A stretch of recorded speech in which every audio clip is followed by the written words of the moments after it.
Yo nací en Chapinero, la Chapinero. localidad de Chapinero, sí señor. Bueno, ¿hace cuánto tiempo? Yo nací en el año de 1977, hace 46 años nací. 46 años. Sí, señor. Y digamos que te movías en qué escenario, a dónde ibas, cuáles eran Bueno, tus rutas habituales.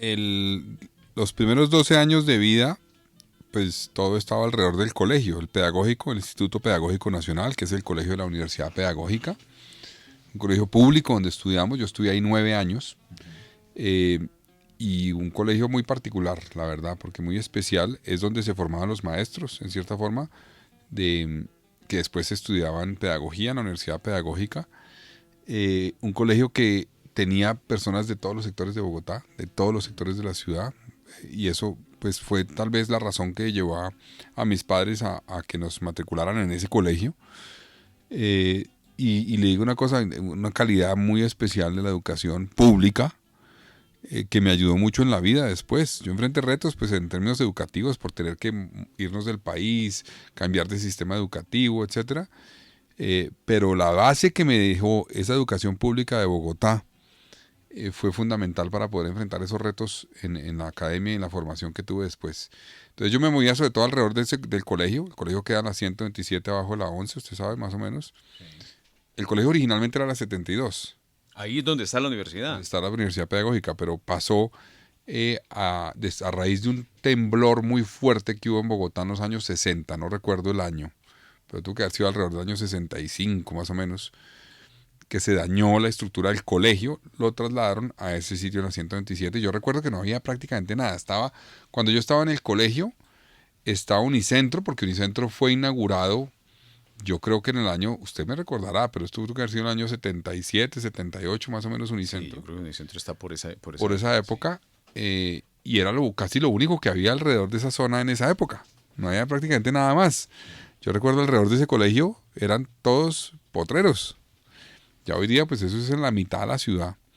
Entonces, la vida mía pues fue alrededor de ese colegio y también alrededor de los tejados. Nosotros vivíamos en una casa. De pronto usted fue a entrevistar alguna vez a mi papá de esa casa, en la 104 con abajo la 19, arriba la 19, perdón. Entre la 19 y la 15. Sí, ahí. Sí, Hay una casa que queda al lado del colegio, o quedaba, porque la tumbaron para hacer un edificio, al lado del colegio de Nuestra Señora del Buen Consejo. sí, sí, sí me acuerdo del tema. Dígame, Germán. Les aporto lo siguiente. La inauguración del centro comercial Unicentro fue el 28 de abril del año 1976. Ah, bueno, sí estábamos en lo cierto, es decir, casi 40 años. Bueno, yo quisiera hablar un poco de esa percepción que tiene Carlos Galán, que es nuestro invitado Germán, y con quien tenemos el interés, por supuesto, de ir ampliando todas estas rutas de reconocimiento de la ciudad. Es un proceso de reconocimiento de la ciudad. ¿Qué es la ciudad? ¿En qué ha cambiado la ciudad en los últimos 20, 30 años? ¿Cuál es la percepción que tiene Galán? ¿En qué ha mejorado? ¿En qué se ha deteriorado? ¿Cuál es la percepción que tiene Galán sobre lo que ha pasado con Bogotá en estos últimos 30 años? Bueno, en los últimos 30 años Bogotá ha cambiado muchísimo. El desplazamiento, mire, Jairo, en este momento, y eso se frenó, están llegando 400 personas al día a Bogotá. Hoy. Hoy, hoy, cifras oficiales. Es una ciudad que ha llegado una cantidad, digamos, de habitantes del país y obviamente en una etapa reciente de migrantes venezolanos. Eso ha marcado en cierta forma la forma como ha crecido Bogotá, como ha tenido unos desarrollos muchas veces que no garantizan en cierta forma la calidad de vida de la gente. Es una ciudad que tuvo una época, yo diría en las finales de los 90 y principios del año 2000, de un avance importante. O sea, la ciudad se sentía que avanzaba, se volvió referente en la forma como solucionaba el problema del transporte, referente en el tema de la cultura ciudadana, referente en el manejo de las finanzas públicas, Sí. referente en el manejo de la problemática de hambre que teníamos en ese momento. Entonces yo siento que hemos tenido una etapa donde esa primera parte de esos últimos 30 años era positiva. Teníamos muchísimos problemas, pero estábamos avanzando a resolverlos. Y luego vino la debacle de Samuel Moreno, el desastre de Samuel Moreno. Se robaron billones de pesos en Bogotá, se pararon las obras, se rompió la confianza que la ciudadanía tenía en el gobierno, se rompió ese avance que tenía la ciudadanía y que sentía que la ciudad estaba avanzando, y se empezó a polarizar alrededor de unas cosas que nos ha impedido a hoy todavía solucionar muchos problemas. Nos quedamos en unas peleas de egos entre líderes políticos a frenar lo que el otro hizo, a parar lo que el otro hizo, y eso es lo que nos tiene en una ciudad dividida hoy, sin esperanza, incrédula, con miedo. Entonces, la apuesta mía es apelar a aquello que la ciudad sintió era un esfuerzo colectivo de construcción de visión de ciudad colectiva para recuperar eso. Yo he dicho, Jairo, que no tengo ningún problema en reconocer que ha habido aciertos de diferentes alcaldes y construir a partir de eso. Yo creo que Claudia le he dicho, Jóvenes a la UN me gusta, Sistema Distrital de Cuidado, Peñalosa transformó el sistema de transporte, la infraestructura social que construyó Peñalosa es impactante, usted lo sabe, usted lo ha recorrido. Yo recuerdo estar en la localidad de Bosa, ahí cerca al Recreo, y ver, digamos, cómo le decían a uno, esto lo construyó Peñalosa, el jardín lo construyó, el parque lo hizo, la vía, hizo muchas cosas por Bogotá. Petro, yo tengo muchas diferencias con Petro, pero creo que también tuvo algunos aciertos. Por ejemplo, en el caso de la ETV, logró que Bogotá llegara a tener casi que un 90% de cubrimiento en fibra óptica. Pero eso no se hizo la última milla, que había que hacerlo. Entonces se perdió en cierta forma ese esfuerzo, hay que mantenerlo. Yo creo que la ciudad tiene que construir a partir de eso, no llegar a decir que el alcalde se las sabe todas y va a arrancar de cero y que todo lo que se ha hecho en el pasado no sirvió, eso es un error, y esa es la apuesta mía en este proceso electoral. Es decir, Galán no es principio y fin de las cosas. Galán simplemente es un alcalde que construiría, si es elegido, sobre lo construido, sí, que mejoraría lo que hay que mejorar. Y corregiría aquellas cosas que van mal, porque hay cosas que van mal. Por ejemplo, la política de seguridad de esta alcaldía no ha funcionado. Yo sé que no es solamente responsabilidad de la alcaldesa y del gobierno distrital, obviamente es compartido, pero el liderazgo sí lo tiene la alcaldía, y la alcaldía se ha lavado las manos, ha echado la culpa al uno, al otro, y no ha asumido su responsabilidad. Entonces, hay cosas que hay que cambiar, pero también la ciudad está cansada de pleito permanente, y me dicen mucho en la calle, mire, eso que usted plantea de construir sobre lo construido, de dialogar, de construir un proceso colectivo, es lo que necesita la ciudad. Estamos cansados de las peleas y de alcaldes que están pensando es en su carrera política futuro, de cómo llegan a la presidencia, qué hacen para llegar a la presidencia y no cómo resuelven el problema de la gente.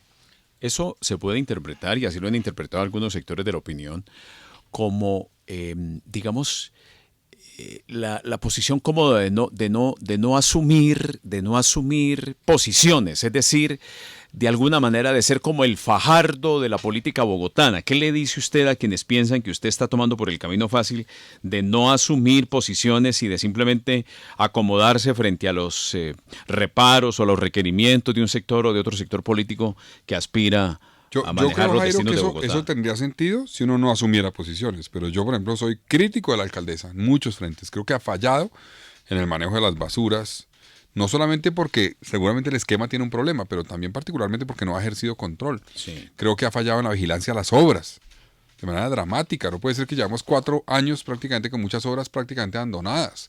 Ha fallado en la seguridad, pero le he reconocido cosas. Entonces, lo que estoy es tomando posición frente a todos, reconociendo aciertos y destacando los errores para que se aprenda el error. Pero hay algunos que quisieran que la política fuera blanco o negro. Es decir, todo lo de el señor Enrique Peñalosa es malo. No estoy de acuerdo con eso. Todo lo de Claudia López es malo. No estoy de acuerdo con eso. La gente está cansada de esa política. Eso no resuelve los temas.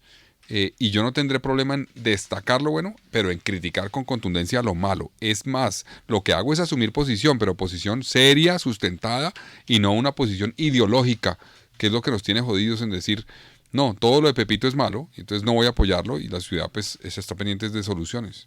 Hay un tema que yo sé que es uno de los más sensibles en este momento, que es el tema del transporte público. Ya, digamos, en esta discusión o en estos debates sobre transporte público hay un ingrediente, y es el que ha aportado el presidente de la República, Gustavo Petro, en el sentido de que debería haber una sobretasa a la tarifa de energía eléctrica para financiar, para mitigar o por lo menos para tratar de tapar el hueco que está generando el tema de los subsidios del transporte público. La posición de Carlos Galán. Mire, yo creo que es equivocado como lo está planteando el presidente Petro. Yo creo que la ciudad sí puede y debe avanzar a una política que se llama de tarifa cero. No es gratis. Ojo con eso, decir que es gratis no, porque no hay nada gratis en la vida, no hay nada gratis. El sistema en su operación cuesta y alguien tiene que pagarlo. Y si no se paga con validaciones, cuando se sube, hay que pagarlo por otra vía del presupuesto, es decir, de impuestos, ¿no? Eso hay que decirlo de frente. Ahora, creo que sí vale la pena avanzar en un sistema que sea más eficiente, y es cobrar por otra vía, gradualmente, lo que cuesta la operación del sistema de transporte. Pero eso no se hace, en mi opinión, como lo plantea el presidente, porque él dice, vía de la factura de energía que pagamos todos al mes. Pues bien, eso llevaría a cobrar, si solamente se contempla pagar el déficit que hay hoy, o ni siquiera el déficit, digamos que Bogotá siguiera pagando lo que paga de déficit, que son 3 billones de pesos.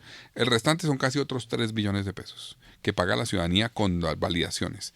Si es para cubrir eso, como dice el presidente, para que nadie pague cuando se sube, estamos hablando de un 75-80% del predial. O sea, habría que cobrarle vía factura de energía el equivalente a un 80% adicional de predial a la gente en Bogotá. Hay que decir la verdad a la gente, o sea, no es gratis. Es que Petro propone pagar una tarifa vía energía que es otro predial prácticamente. La gente va a decir, un momentico, no, eso no puede ser. Entonces yo creo que hay que buscar fuentes alternativas. Uso del carro particular en algunos casos, pico y placa solidario, tal vez una parte por la vía que plantea el presidente, pero una parte que no sea un predial adicional, porque eso estalla cualquiera en Bogotá. Entonces hay que ser responsables en las fuentes para pagar eso y en el plazo en el que se puede hacer. Yo creo que eso es una medida que se tiene que construir en el mediano plazo y que tiene que tener fuentes ciertas y decirle la verdad a la gente. No insinuarle que se puede ser gratis, porque eso no va a ser gratis. Se le va a cobrar por una vía o por la otra. Y hay que ver cómo es lo que menos afecte principalmente, a quienes tienen menos recursos. Pero no me queda claro lo de las fuentes, porque a mí sí me gustaría que habláramos de las fuentes. Cuando hablamos de fuentes, ¿a qué nos referimos? Por ejemplo, hoy Jairo se está pagando por pico y placa solidario, la gente que usa el carro en pico y placa, pero pues pagando puede usar el carro sin problema. La cifra oficial es alrededor de 380 mil millones de pesos al año se está recogiendo por esa parte. Entonces, esa es una fuente. Sí. Para mí debería ir a eso, a cubrir la operación del sistema de transporte público. Es decir, mitigar, digamos, el déficit que pueda presentarse. Sí. Correcto. Y eventualmente estabilizar la tarifa para no tener que subirla todos los años como una primera fase y luego empezar a reducirla para ciertas poblaciones. De acuerdo. Otra posibilidad es una parte, repito, vía, como dice el presidente, por ejemplo, tarifas de energía, pero una parte, no a la totalidad. La totalidad es una locura, es cobrarle un predial adicional a la gente, es una parte para complementar. Otra parte hay lo que se llaman cobros por congestión, hay que contemplarlos. Otra parte, por ejemplo, no sé si usted recuerda, un candidato a la alcaldía hace muchos años, se llamaba Daniel Reisbeck, que propuso que el impuesto de vehículos, eso es nacional, hay que decirlo, y eso habría que llevarlo a la reforma nacional, se pagara no por tener un carro, sino por el uso del carro, con tecnología y con chips que permitan identificar cuándo, a qué horas y en qué vías se mueve el carro. Y de esa forma tener un cobro más acorde con el uso real del vehículo. Eso porque, digamos, no es lo mismo, Jairo, usar la carrera séptima o las Américas o la Boyacá en hora pico que en la madrugada. No es lo mismo y eso debería tener un costo distinto. La gente se podría adecuar. Entonces yo creo que hay que buscar diferentes fuentes de recursos como esas que permitan complementar. Y la nación debería meterse la mano al drill. Pues por la nación ya tiene herramientas en el plan de desarrollo para financiar el transporte público a nivel nacional. Este año van a destinar 1 billón de pesos para eso. 600.000 más o menos vienen para Bogotá. Deberían tener eso, mantenerlo y ampliarlo. Porque otra cosa, perdónenme que me alargue tanto, pero otra cosa importante, Jairo, es que hemos pedido una nueva flota no contaminante. Y Bogotá ha avanzado en eso. Tenemos 1.485 buses eléctricos en Bogotá, la flota más grande de Latinoamérica. Eso vale plata. ¿Y por qué la nación no nos ayuda a financiar eso? No lo que se llama la operación, pero sí el costo de comprar esos vehículos no contaminantes. Entonces yo creo que hay que diversificar las fuentes y no cargarle todo al ciudadano vía la tarifa de energía como propone el presidente. Sí, y uno simplemente llega a la conclusión de que las cosas no son tan fáciles. Manejar un déficit brutal como el que tenemos hoy en el tema del transporte público, pues es un tema de grandes retos y de grandes desafíos. Me deja desconcertado ese aporte de la nación, 600.000 millones de pesos, cuando el déficit hoy es de 3 billones de pesos del sistema de transporte. El déficit hoy, exactamente. 2 billones de pesos, entonces uno dice 2 billones de pesos, ¿de dónde los sacamos? El sistema, también hay que reconocerlo, el sistema se ha ido desvaneciendo o el sistema se ha ido lastimando, porque aquí también hay que decirlo con toda crudeza.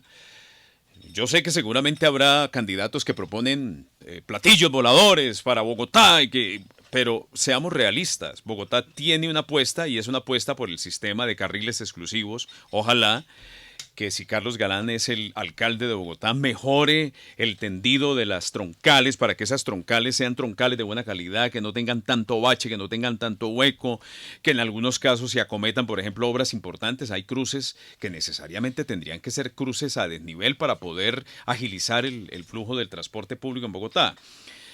Obras que uno diría, hombre, ayudarían muchísimo y serían un gran complemento para la ciudad, como la avenida 68. A mí sí me parece que la gente que pueda venir de Venecia a comunicarse con Usaquén en 30, 35 minutos pues va a sentir un gran alivio en materia de transporte para la ciudad. Pero seamos realistas. Si no se toman medidas serias con el tema del transporte público en Bogotá, vamos a ver un desastre en la ciudad de Bogotá, en un sistema que hoy... Ayer me decían, o el viernes me daban un dato que me dejó perplejo, y es que Bogotá ya está llegando en el uso de Transmilenio a casi 2.800.000 usuarios. Es decir, Bogotá en un día está haciendo lo que hace el metro de Medellín en una semana. Entonces, a mí sí me parecería, Carlos Galán, le planteo este tema porque sé que es muy sensible para la gente, que lo que hay que hacer es que el sistema tenga buenas estaciones, que el sistema se conecte mucho más rápido, que haya mucha más agilidad en el transporte de pasajeros. Que sea seguro. Que el transporte sea seguro, es decir, que tengamos un transporte de calidad y muy seguramente cuando la gente sienta que el transporte público de Transmilenio es un transporte que desestima o desestimula mejor el uso del carro, la gente dice, pues, ¿qué negocio tan chimbo yo irme en carro cuando me puedo ir rápido en Transmilenio? Entonces ahí entramos en el otro punto. Carrera séptima, Transmilenio, carrera séptima. Aquí es donde tenemos un cuello de botella que no se ha podido desatar. Yo llevo 20 años escuchando el mismo cuento de la carrera séptima y no arrancó, porque no arrancó, no sé por qué razón, pero nunca arrancó el tema de Transmilenio por la carrera séptima. Bueno, Jairo, primero decirle que yo soy de los que cree que Bogotá necesita un sistema multimodal y no hay cómo decirle a Bogotá que vamos a hacer líneas de metro y vamos a acabar con Transmilenio porque eso es un error. O sea, tenemos Transmilenio y hay que garantizar que funcione mejor, que lo recuperamos. Mucha gente hace 20 años veía como un referente claramente Transmilenio a nivel internacional y funcionaba muy bien y es parte de la solución y yo no soy de los que cree que hay que destruir Transmilenio, todo lo contrario, creo que hay que trabajar para que mejore, para que sea más seguro y la gente se vuelva a montar. Eso combinado con el sistema integrado de transporte público, que fue mal diseñado, eso fue Samuel Moreno. Son los buses azules, los zonales, está mal diseñado, rutas mal definidas, frecuencias mal definidas y eso está afectando. No tiene sentido que haya rutas que salen, por ejemplo, de Usme y llegan a Angativá o a Suba, se demoran 4 horas y solamente el 1 o 2% de quienes las usan lo hacen de extremo a extremo.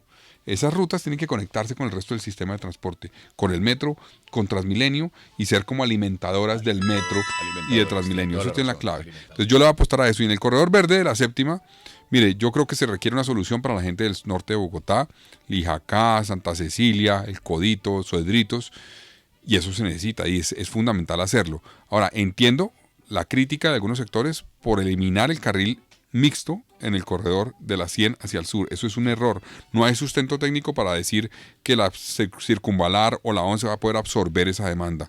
Inclusive en varias reuniones técnicas el IDU ha dicho, actores del Consejo, no tenemos claro el estudio de la implicación que tiene en movilidad, entonces va a colapsar. Entonces yo no estoy de acuerdo con contratarlo como está en ese trayecto de la 100 al sur. Hay que modificarlo, pero necesitamos una solución y una solución rápido para esa vía. Carlos